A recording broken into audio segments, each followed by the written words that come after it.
Como já foi dito, esses salmos representam uma espécie de subida a Jerusalém, o remanescente de Israel, indo em direção então a Jerusalém e a casa do Senhor, e em alguns momentos eles se regozijam com isso. Por exemplo, no Salmo 122, nós vemos eles se alegrarem quando disseram a eles: vamos à casa do Senhor. Alegrei-me quando me disseram: vamos à casa do Senhor. Os nossos pés estão dentro das tuas portas, ó Jerusalém. Jerusalém está edificada. E aí ele continua dizendo, isso é mais ou menos como quando alguém nos convida para viajar para um lugar que nós queremos muito ir. A partir daquele momento que é feito o convite, vamos, nós passamos a viver na expectativa de chegarmos a esse lugar. E é assim com eles. Alegrei-me quando me disseram, vamos à casa do Senhor. E eles então têm uma perspectiva de Jerusalém, mas aparentemente ainda não estão lá, né? Eles estão indo, ou estão ainda no desterro, no exílio, esperando poder viajar para Jerusalém. E é isso que fala agora o Salmo 123. Para ti que habitas nos céus, levanta os meus olhos. E é interessante que este salmo nos fala muito forte da disposição daquele dos evangelhos, né? Tem uma passagem que fala: cingidos os vossos lombos, como quem aguarda pelo seu Senhor. Acho que tem uma passagem assim, né? É Lucas 12? Isso, Lucas 12, 35, obrigado. Voltar um pouquinho antes, no versículo 34, Lucas 12, 34 diz: porque onde estiver o vosso tesouro, ali estará também o vosso coração.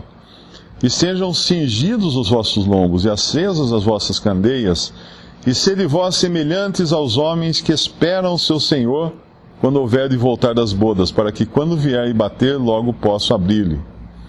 Bem-aventurados aqueles servos, os quais, quando o Senhor vier, achar vigiando. Em verdade vos digo que se cingirá e os fará sentar à mesa, e chegando-se, os servirá. E se vier na segunda vigília, se vier na terceira vigília, e os achar assim, bem-aventurados são tais servos. Esse é um estado de expectativa, embora aqui ele fala da vinda do Senhor, mas nós sabemos que a ida do remanescente a Jerusalém é para se encontrar com o Senhor também. E eles estão vivendo nessa expectativa. E nessa expectativa agora, eles têm toda a atenção deles voltada para o Senhor. Por isso que diz: para ti que habitas nos céus, levanta os meus olhos. Eu acho que são 4 vezes que ele fala de olhos aqui. No versículo 1, no versículo 2 tem 3 vezes. Os olhos estão atentos agora à vinda do Senhor, ou ao encontro do Senhor, ou à ida a Jerusalém. E eles estão numa prontidão tamanha. Eu estava lendo isso aqui, eu estava pensando num garçom, né? Você vai num restaurante muito chique, e tem lá um garçom em pé num canto assim, parece que ele está ali sem fazer nada, mas ele está muito atento. E o que ele está atento a quê? A mão dos clientes. Quando um cliente faz um sinalzinho com a mão, o garçom já se aproxima. Ele já sabe que é a hora dele se aproximar. E aqui, essa é a disposição deles no versículo 2. Eis que como os olhos dos servos atentam para as mãos dos seus senhores, e os olhos da serva para as mãos da sua senhora, assim os nossos olhos atentam para o Senhor nosso Deus, até que tenha piedade de nós. Eles estão esperando um comando, um sinal da mão de Deus, para que eles tomem alguma atitude. Muito diferente de toda a história de Israel, em que eles agiam segundo a sua própria vontade, segundo os seus próprios pensamentos, fazendo a vontade da carne, dos pensamentos, como fala Paulo, né, que é inclusive a passagem de Efésios. É interessante a gente até ler Efésios 2. Ele está falando de 2 classes de pessoas, ele está falando dos gentios e dos judeus. O versículo 2, Efésios 2:2, são gentios, os efésios, em que noutro tempo vós, efésios, andaste segundo o curso deste mundo, segundo o príncipe das potestades do ar, do espírito que agora opera nos filhos da desobediência, entre os quais todos nós também antes andávamos, nos desejos da nossa carne, fazendo a vontade da carne e dos pensamentos, e éramos por natureza filhos da ira, como os outros também. Existe uma distinção aqui entre gentios e judeus. E aqui no Antigo Testamento, no nosso Salmo, eles passam então agora essa disposição de quem andava segundo seus próprios pensamentos, para quem anda atento às mãos de Deus, às mãos do seu Senhor, esperando um sinal de piedade dessas mãos, para que eles possam então seguir a sua jornada até Jerusalém. E nessa condição de exílio, nós podemos imaginar, eles falam aqui no versículo 3, tem piedade de nós, ó Senhor, tem piedade de nós, pois estamos assaz fartos de desprezo. A nossa alma está sobremodo farta da zombaria daqueles que estão à sua vontade e do desprezo dos soberbos. Esse é o estado de ânimo do judeu no exílio, do remanescente longe de Jerusalém. E esse deveria também ser o estado de ânimo do cristão, uma vez que nós estamos fora da nossa Jerusalém, do nosso lar celestial, da nossa pátria celestial. E não falta, obviamente, desprezo, versículo 3, não falta zombaria, versículo 4. Obviamente o mundo educadamente suporta os cristãos, mas nós sabemos que em muitos lugares não suporta os cristãos. Em muitos lugares a disposição é totalmente contrária aos cristãos. E assim será também com esse remanescente, que vai sentir isso na pele, enquanto aguarda chegar ao lugar que Deus preparou para eles. Deus, obviamente, sabia que eles nunca chegariam nessa condição de espera, de aguardar no Senhor, de ficarem atentos para a mão do seu Senhor, com os olhos olhando para os céus, os olhos atentos nas mãos do Senhor. Eles não teriam chegado a isso se não tivessem sido afligidos, se não tivesse esgotado toda a confiança que eles tinham em si mesmos. Tem uma citação de uma mulher cristã, uma escritora, que viveu no século XIX, que uma das coisas que ela falou no final da sua vida foi que a última coisa que morre no ser humano é o orgulho. E o que é o orgulho? O orgulho é o que nós prezamos em nós, ao ponto de nos apegarmos às coisas que nós achamos que em nós são boas, são capazes, são suficientes. E só no momento em que não existe mais nenhuma capacidade, não existe mais nenhum recurso em nós, é que nós levantamos os olhos para o alto, para os céus, em busca do socorro divino. E é aqui o que acontece com eles. Se não for o Senhor que esteve ao nosso lado, no versículo 1 do Salmo 124, ora diga Israel, se não for o Senhor que esteve ao nosso lado, quando os homens se levantaram contra nós, eles então nos teriam engolido vivos, quando a sua ira se acendeu contra nós. A confiança só vem quando se esgota qualquer recurso na capacidade própria. A nossa vida cristã começou no dia em que nós esgotamos todos os recursos em nós mesmos para encontrarmos salvação em nós, em nossas boas obras, em nossa capacidade, em nossa fidelidade. No momento em que nós nos rendemos, né, como o irmão deu o exemplo do afogado aqui, domingo passado, é no momento que nós nos rendemos que o salva-vidas então entra em cena e nos salva. E enquanto não há essa rendição, não acontece isso. E Deus permite às vezes que a gente chegue nesse fundo do poço. É como se fosse um funil, né? Quando você joga uma água num funil, ela fica girando, ela fica dando volta na parede do funil. E ela cada vez mais vai fechando esse círculo. Chega um momento que ela vai parar de dar volta. Ela vai ter que passar pelo furinho do funil. E assim é conosco. Nós damos volta, mas o lugar lá, no final, é o encontro com o Senhor. É saber que é só nele que nós vamos encontrar recursos.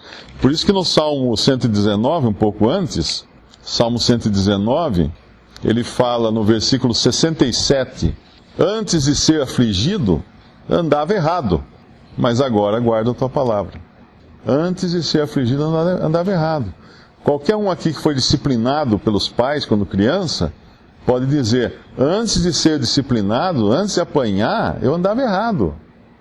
Eu precisei apanhar, eu precisei sofrer uma penalidade, eu precisei ficar de castigo, eu precisei sentir na pele o que era a minha rebeldia, minha rebelião.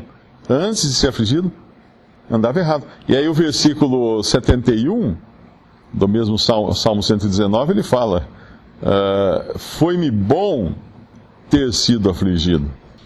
Quem poderia dizer, foi bom ter sofrido? Puxa, que ótimo, eu gostei tanto de sofrer.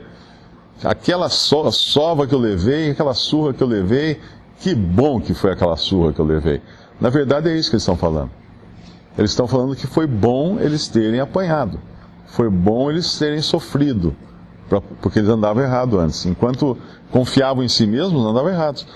Agora eles não, agora eles vão olhar para o alto, eles vão olhar para as mãos do seu Senhor. E vão esperar o sinal da mão do Senhor para agir. E acho que é uma lição para nós também, olharmos para as mãos do Senhor.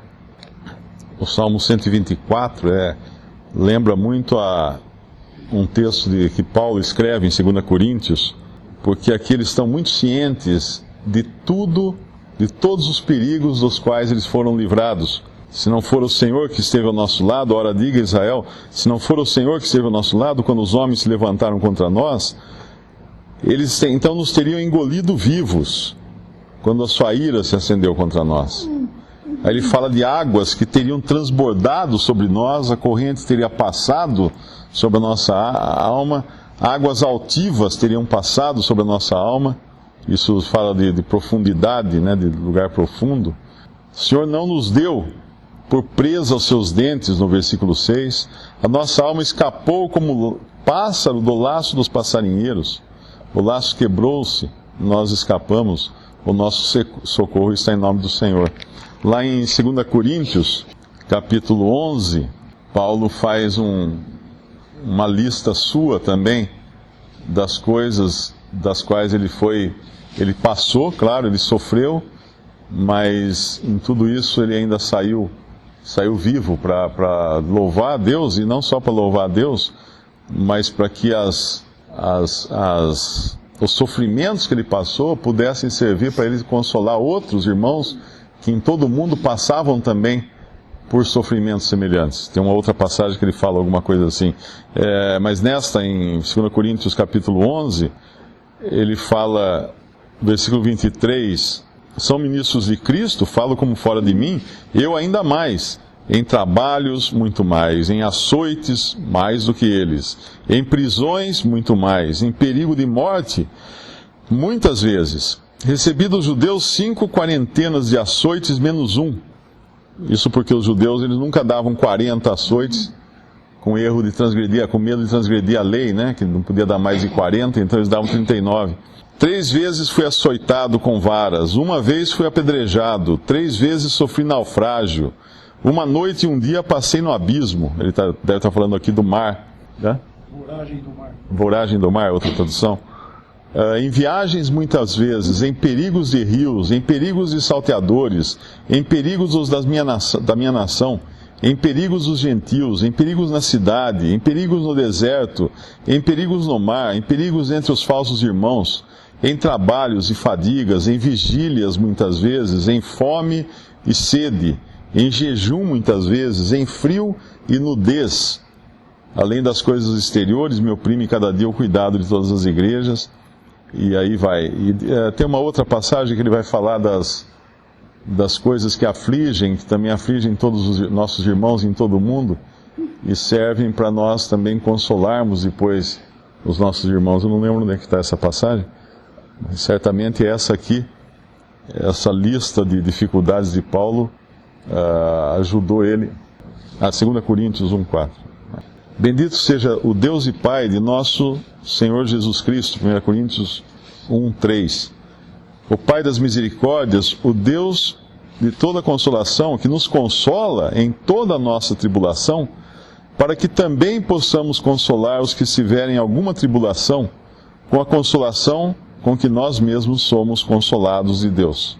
Porque como as aflições de Cristo abundam em nós, assim também a nossa consolação abunda por meio de Cristo. Mas se somos atribulados, é para vossa consolação e salvação. Se somos consolados, para vossa consolação, a qual se opera suportando com paciência as mesmas aflições que nós também padecemos. Então agora faz todo sentido pensar naquele Salmo 119, quando ele fala, foi-me bom ter sido afligido. Eu tenho certeza que Paulo, depois de passar por tudo aquilo, cada vez que ele encontrava alguém numa situação de tristeza, de opressão, ele podia repetir consigo, foi bom eu ter sido afligido. Ele podia agora consolar com a mesma consolação com que ele foi consolado.